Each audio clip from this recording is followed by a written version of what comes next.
Hi, and welcome to my channel where I make dishes inspired by some of my favorite video game characters. Today's dish is inspired by Princess Peach from the Super Mario series. Peach is obviously a very iconic character as she stands side by side with Mario, who is arguably the most recognizable video game character of all time. Not only is Peach beautiful, but she is so graceful and kind. She seems like such a caring and sweet princess, and it feels like she would make such a great and authentic friend. Her role in the series has changed over the years, and she has slowly gained more variety in her appearances, but it is always fun to see her energy and enthusiasm in games like Mario Kart, Mario Party, and Smash. Speaking of Smash, Peach actually became my main in the Smash series, so she's not hard for me to love.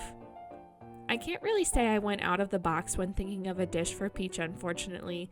I mean, her name is Peach. A peach-related dish is quite literally low-hanging fruit. It was also peach season when I recorded this dish, so my desire for peaches was at an all-time high. The other aspect of this dish that was a very simple decision was to make a cake. I mean, she famously makes a cake for Mario in Super Mario 64. So I made a vanilla peach cake, or a vanilla sponge cake with peach filling and peach Russian buttercream. To make the cake itself, you'll need unsalted butter at room temperature, canola oil, granulated sugar, 4 large eggs at room temperature, vanilla extract, cake flour, salt, baking powder, and buttermilk. To make the peach filling, you'll need 3 large peaches, light brown sugar, cornstarch, lemon juice, and cinnamon. Lastly, for the frosting, you'll need unsalted butter at room temperature, sweetened condensed milk, your previously made peach filling, and optional pink food coloring. Of course, a cake has so many possibilities for decoration, so any other items you might want for decoration, feel free to grab. To start off the dish, we'll peel and chop our peaches so we can start on the peach filling. You'll need about 3 large peaches. You can use a peeler like me or use a boiling pot to peel the peaches, however you would prefer, but of course be careful either way. When chopping your peaches, they don't need to be extremely small as we will be mashing them as we cook, but they should be about bite size or a little bit smaller. Once the peaches are ready, head to the stovetop with a medium saucepan. Add in your chopped peaches as well as a 1/3 cup of light brown sugar, 1 tablespoon of cornstarch, 2 tablespoons of lemon juice, and 1 teaspoon of cinnamon. Set the heat to medium and heat slowly, stirring occasionally. When the peach mixture starts to bubble and thicken, you'll begin mashing the peaches down so they become smaller and will also lower the heat to medium-low. You'll cook for around 5 to 15 minutes or until the mixture becomes thicker and reduces to about half of its starting volume. At this point, remove from the heat and allow the peach filling to cool to room temperature. We can now start working on the sponge cake. We'll first preheat our oven to 350 degrees Fahrenheit.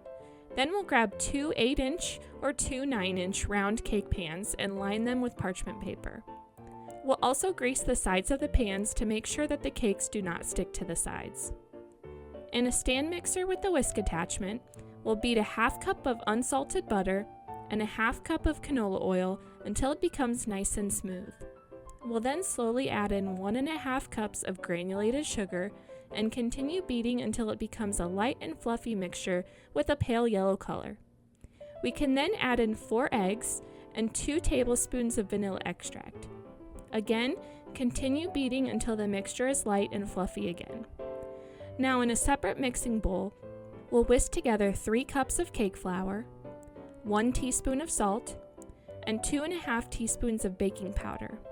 Into the bowl of our stand mixer, we'll add in half of our flour mixture, then 1 1/3 cups of buttermilk, and then the rest of our flour. Mix until well combined, but try not to overmix as a few lumps and clumps are totally fine. With the batter ready to go, we'll divide the cake batter between our 2 cake pans in an even layer. We'll bake the cakes for around 30 to 40 minutes until the center springs back to the touch and a toothpick inserted into the center comes out clean.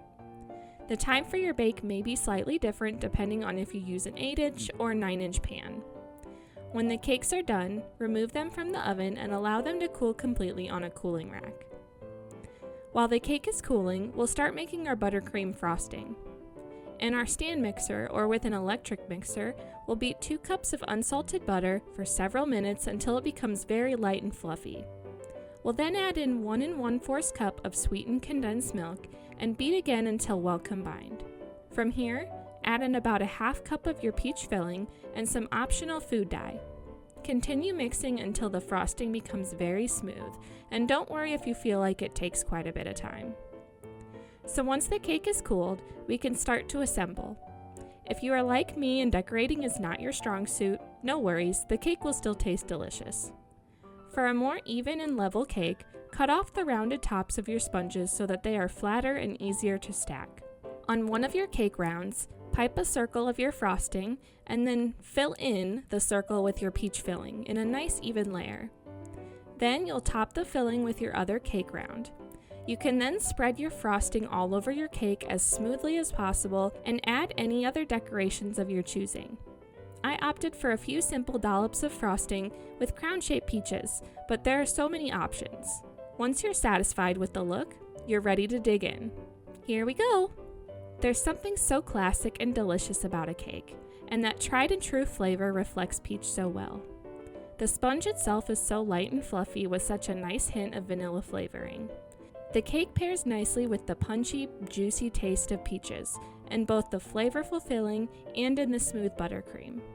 Every piece of this cake comes together with such a fun and beautiful flair, and it's the perfect solution to a sweet tooth. What a wonderful cake this would be for Peach to make Mario and friends. I envision Peach as quite the baker, so any treats she would make would be a hit, but this one would feel ultra special for its use of her namesake.